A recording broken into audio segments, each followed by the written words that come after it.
Hi class, in this video I'm going to go over for you some of our topic 6 objectives and kind of putting everything together from the last 5 weeks and how we can do some standards-based lesson planning. So let's go ahead and jump in. So the objectives for this week are that you'll all create instructional opportunities that are adapted to diverse students based on an understanding of how elementary students differ in their development and approaches to learning. So in other words, how are we supporting our diverse learners in our classroom? In addition, you'll use formal and informal assessment strategies to plan, evaluate, and strengthen instruction that will promote continuous intellectual, social, emotional, and physical development for students, individual needs, and employ technological resources to engage students and support assessment practices. Oh, that's a mouthful. So in other words, we are just learning to plan for all of our students' needs, whether they're social needs, emotional needs, and developmental needs. And then we'll also look at how we can employ some technological resources in our assessments. Okay, so lesson planning, you've been slowly lesson planning in the weeks 2 through 5 assignments.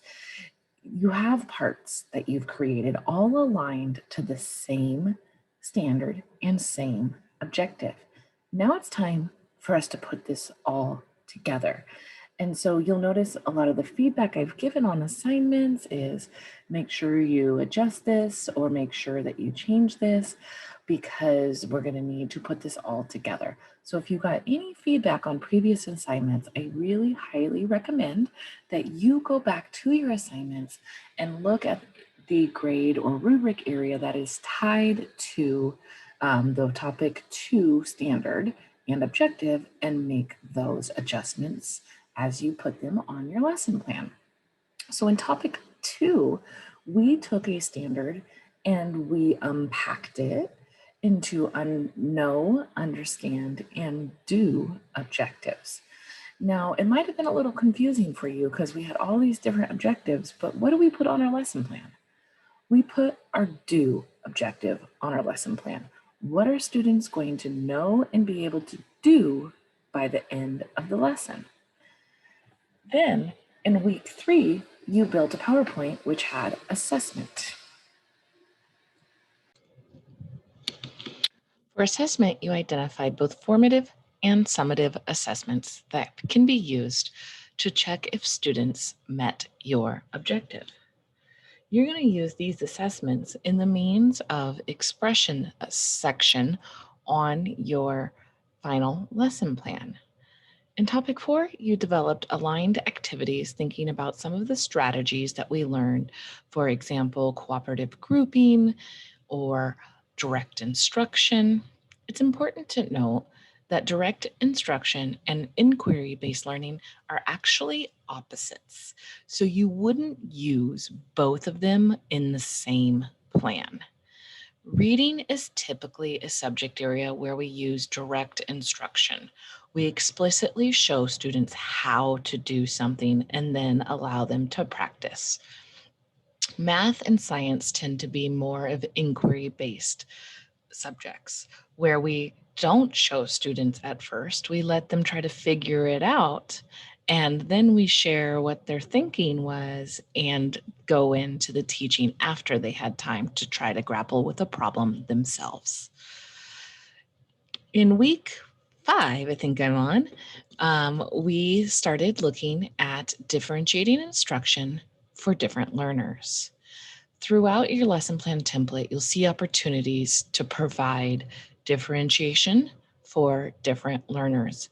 It is critical that in each of the means of representation, engagement, and expression sections, you have opportunities for differentiation for every single learner. Now we're going to take all of that and put it together. Let's take a quick look at our lesson plan template and 3 areas that students often have a hard time with. The multiple means sections are often done incorrectly by students. And this is because it's a little confusing to understand what is the difference between each of these sections. Now, I want to note that while this lesson plan template is really great in making sure that teachers really think through of reaching all learners, what is challenging for some people, including me, is that it's not necessarily sequential. And my brain really thinks about a lesson in a sequential manner. Like, what am I going to do first? What am I going to do next? What am I going to do last? And by separating means of representation, engagement, and expression, it could be sequential, but it also might have some things that aren't necessarily sequential. So sometimes a tip I give to teachers is just plan the lesson in a sequence first and then decide what is the multiple means of representation parts and pull those out and plop them into that part of the template. Then what are the multiple means of expression parts? Pull those out and plop them into the template. And the same goes for engagement. So let's talk about the differences between these three sections. So, the means of representation, I want you to think about those teacher actions. What is the teacher doing to represent the content to students? How are you teaching it? And not just how are you teaching it, but how are you teaching it in multiple ways that'll support all students' understanding? For example, if I was teaching a reading concept, I might model for students. I might read the first page of a story. And let's say I was modeling how to find the main idea and identify those key details that support the main idea. So I might read like a first page or a good paragraph where I can identify a main idea. I'm going to model that for students. I'm going to show them in multiple ways. Maybe I will read it and I'll use the illustrations to help me understand it. And then I might use a graphic organizer that has the main idea on the top and sections for key details that go up to that main idea. I might model for students reading that paragraph and thinking aloud to students like, what is the main idea here? And then I'll think aloud my thinking behind it. And then I'll write that in the graphic organizer for students. And then as I'm looking for those key details, I might get out a highlighter and I'll highlight those key details. And then I'll go put them in the graphic organizer. And so I am representing the content for students in the means of representation section. And I'm doing it through multiple ways. I have oral, I have visual, I've got written and highlighting, and I have some illustrations there. Now, the means of engagement section is those student actions. How are you providing opportunities for the students to engage with the content in multiple ways? Ooh, I should have run my spell check first. I see my spelling mistakes now. Um, so, what are the students doing? We don't want the teacher doing everything. That's just at the beginning. My example was a good direct instruction model in the means of representation section. Now, how are students going to do that same practice? So typically in a direct instruction model, we do an I do first, where you just watch me. Then we do a we do, where we do it together. Now that you've watched me find the main idea of this paragraph, let's go to the next paragraph. Let's look at that and see how we can do one together. Now, how are they going to engage with the content? Are they going to also have a graphic organizer that they fill out on their own? Are they going to have whiteboards, which they're going to write the answers on and show them to you? Are they going to turn and talk and to their partners and ask questions and tell them what they think the main idea is? You have to think about how the students are going to engage with the content now in multiple ways. Typically in a classroom, we always want students to turn and talk about answers before we ever share them, except for in our model. So in the we do, instead of just calling on one student and saying, hey, what's the answer? Tell your students, turn and talk about it. And then they'll get to say what they think the main idea is. Now, instead of engaging one student in the content. I just gave every student in my classroom an opportunity to tell what they think the main idea of the passage might be. So, in the means of engagement section, you might have that we do opportunity in addition to the I do. The I do is when they work independently without your support.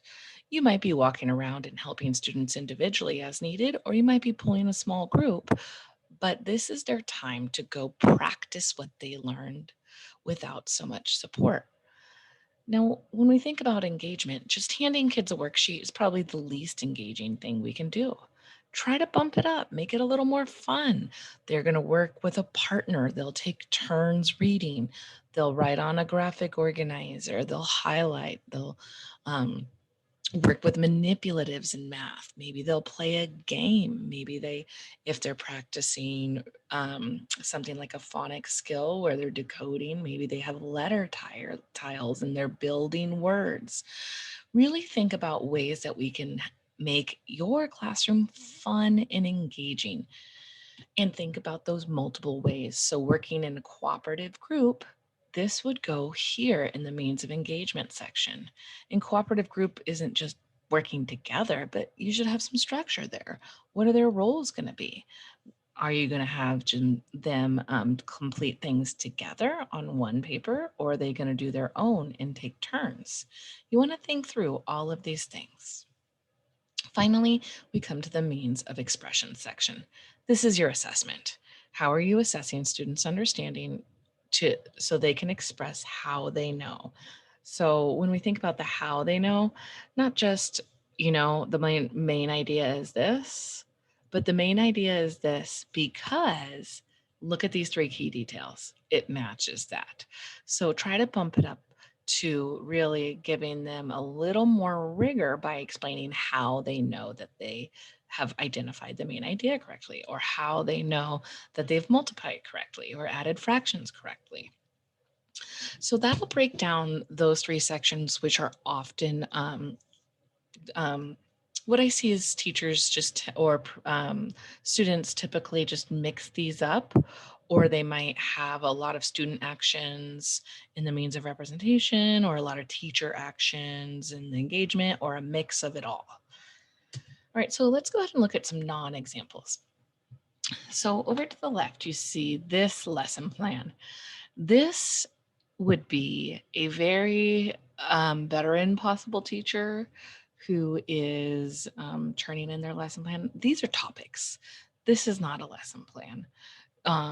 In the sense of what we're creating here at GCU, we're creating a solid lesson plan that tells exactly what students are going to be able to know and do, aligned to standards, and it's very focused and should be aligned on your objective. This is great if you just want to know what topics you're teaching, but this is really not a lesson plan. Here's some other non-examples.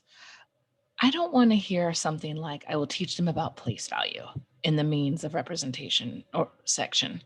Tell me how you will teach them place value. Give me those step-by-step things that you will do to teach it. When you're learning how to be a teacher and you're learning how to teach, you have to think through every single step, because I will teach them about place value is so general, you won't know what to do. A lesson plan should be able to be picked up by any teacher and they should be able to execute it. In addition, the next one, they will do a worksheet. Well, okay, so you're engaging them, but what's on the worksheet? How is it aligned to your objective? Are they going to do in multiple means of things, like working on it with a partner or using manipulatives to help them with it? Think about a little deeper here. Give me specifics. I'm looking for alignment to your standard. So tell me that it's a place value worksheet. Tell me that it's a main idea worksheet. Give me more details. I will ask questions. So give me those questions that you would ask. So if you're going to say, what is the main idea? I'll ask, what details do you have to support that main idea? Can you find a detail? Can you highlight a detail? Give me very specifics. These are examples of what I'm not looking for on your lesson plan. Now, here are some examples of what I am looking for. The first one is about place value. I will show students the number 461 on the board. I will read the number to the student, another spelling mistake, and explain what the digit is. I will use base 10 blocks to model that digit has a different value based on its place. Then I will show students that we can represent the value of each digit using expanded form. And then I give an example, 400 plus 60 plus 1. So here I could pick this lesson plan up and I could actually go teach this lesson. If I handed this to you, you'd know exactly what you needed to do. This is the level of detail I expect to see on your plans. Now let's look at the second example. I will read the first page of If You Give a Mouse a Cookie. I will model for students by thinking aloud about the characters, who the characters in the story are. I will show students how I can find key details about the characters when reading. I will highlight key details of the mouse from the first page, and then I'll put that information on a character map graphic organizer. Then I'll read the next page and ask students if they can find any new details. So here, again, any teacher could pick up this plan and teach it themselves. The detail paints a picture in my head of exactly what's going to happen when you teach this lesson. So let's talk about supporting diverse learners. So when we think about supporting diverse learners, this is an area I know students often struggle with. Think about the students on the class profile and their levels. First of all, ELL levels are really important. ELL levels of a 1 and a 2 are where students are really pre-emergent or just learning English.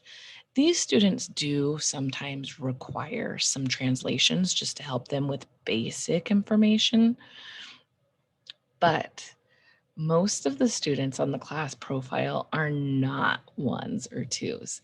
This class is consisting of students who have threes and fours. And what that level means is they know English. They're just struggling with academic language and they understand the basics of English. They can read it. They just need more language support. When we think about appropriate differentiation techniques for ELLs who know some English, they know they can talk to their friends at the playground, they can have a conversation with you. They just struggle with academic language. Provide them word banks. You can give them the words with pictures or examples on it. If they're having to write or speak, give them sentence frames where you have part of the sentence already written for them and they just have to fill in the rest of the sentence. Using hands-on materials will help them with understanding, content that's more abstract, such as building words with tiles or using manipulatives in math or using, you know, different experiences in science where they're actually exploring with the materials. Visual aids and pictures are always beneficial. Providing them with an easier text is often helpful. And then collaborative grouping, having them work with their peers to support them. Now, special education students actually benefit from many of the ELL strategies as well. All of those strategies above are also great for our special education students. In addition, you can decrease the workload for special education students. Instead of doing the whole worksheet, they might just do 2 problems. You can use templates or graphic organizers. For example, when I was working with 5th graders and they were multiplying fractions, I might give them a template to show them how to multiply those fractions where there's blanks and they just write in the fractions and then it helps them go through the steps. They could work in small groups or giving them less steps or simplified directions. So if it's a multi-step thing that they have to do, have them do one thing, just go identify the main idea and come back to me and show me when you're done. And then give them the next step. When we give them too many steps, it's hard for them to follow all the steps. Or giving them easier problems or text to work with. Now, gifted. One of the things I see a lot of students do is say they're going to go help the other students who struggle. I will tell you, your gifted students get really frustrated with this. They are thirsty for learning. They want to learn, they want to be challenged. And often our classes are going at a too slow of a pace for them, and they get bored, off task, sometimes can have behavior problems because of this. They don't always like working with our lower students. One, because they understand the content and they don't understand why the other kids don't. So it gets them frustrated and they don't really like to help. Some do, but not most. Now, one strategy you can use with them is called most difficult first. And this strategy is you give them the most difficult problem. And if they can do it, they're done with that and they can move on to something that's more challenging to them. So they don't have to do the whole assignment, give them the most difficult. And if they do it great, then you say, all right, now go do this extension. You can give them harder problems or harder text. You could go to above grade level standards. You could have them engage in projects, extensions, etc. Gifted students are great because they want the challenge, they like learning, they have self motivation a lot of times. If it's at their level, they're not motivated to do things that are too easy for them. So you can just say, hey, I'm going to give you this project, and they'll go work on it pretty independently and don't need your support. Now, your early finishers, think about extensions and projects for them too, or go practice by reading a book, go play a math game. They want to have fun. They don't always want to help other people either. It's our job as the teachers to help the students, not necessarily the other students. And unless you train students on how to help, a lot of times they just give answers to the other students and don't really help them with the learning. But you can have computer programs. For example, in my district, we have Dreambox. When students finish math, go work on your Dreambox. We also have a program called Achieve 3000 or SmartyAnts. When you're finished with that, go work on those programs, or go to the library and grab a book of any your choice. Early finishers should still be engaging in learning after they're done, but it can be more fun or relaxed things. Go play a center or things like that. All right, so that is the end of my slideshow. One thing I do want to do before jumping off is I'd like to show you guys the lesson plan template real quick and explain just a few things on here. Now, the top areas, that's just basics. When we get here, be very specific for your classroom factors and grouping. You're going to look at the class profile and tell me how many ELLs are in here. 10 ELL students, 2 above grade. Give me that specifics, and then just tell me some ideas that you'll use to support them. For example, cooperative learning, and things like that. Now, as we move into your standards, in this area, you are literally copying and pasting a standard here. You're grabbing your standard, and this is all I want to see is your standard put like this. Now, I will ask, it's easier for me to read if you just take this out when you're done.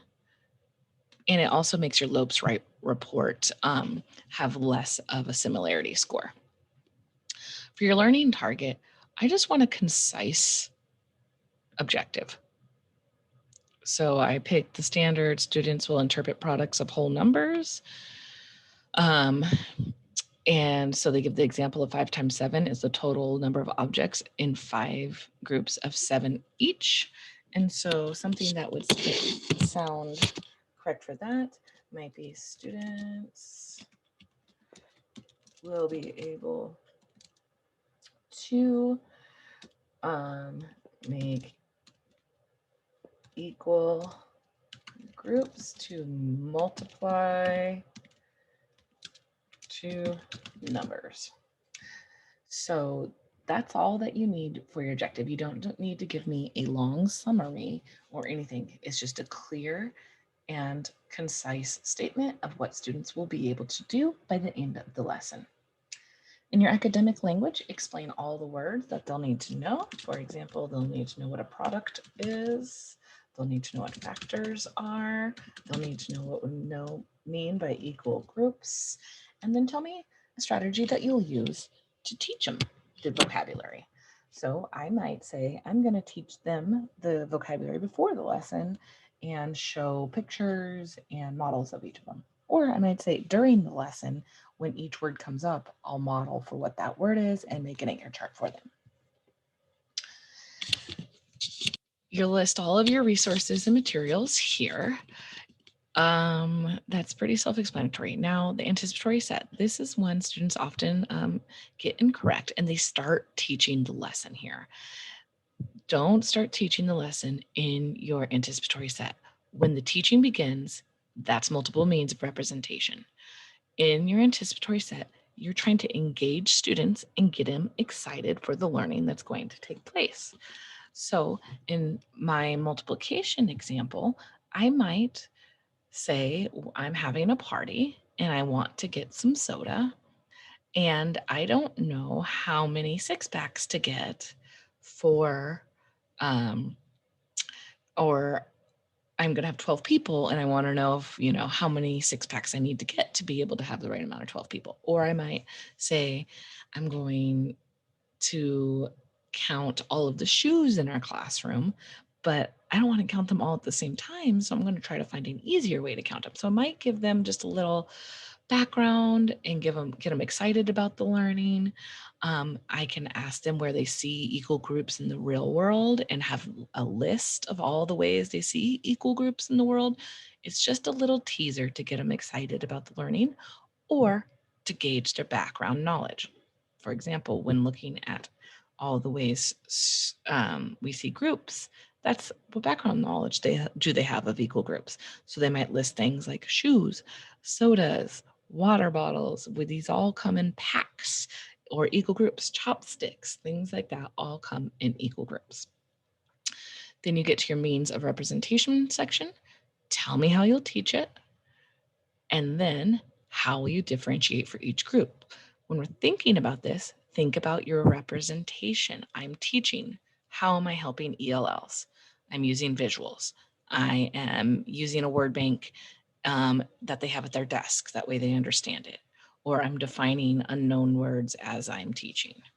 This is differentiation while you're teaching, which is different from means of engagement. This is how students are practicing. How are they engaging? And the differentiation here will be different because now they're working independently or with a partner. So what am I going to do to differentiate for my ELLs now? Maybe I'm going to give them the manipulatives. Maybe they're going to have the sentence frames that they need, or use a graphic organizer, or be in a cooperative group to help them. Your means of expression is going to be your assessment. And for this course, they ask that you include some sort of technology in your assessment. So make sure you don't forget a piece of technology that you can use, for example, a Kahoot or a Google form, or maybe you have a slideshow and write on the slideshow, some sort of technology integration here. And then extension, this is a graded area, so don't skip it. Just how can you extend what they're learning? So maybe they'll go home and find all of the equal groups they have in their house. Or maybe they'll go home and teach their parents how to make equal groups to multiply. And then underneath it, you should write a reflection. Refer to the assignment directions for what should be in that reflection. I hope this helps everyone as they're learning to write a standards-based lesson plan. If you have any questions, don't hesitate to reach out.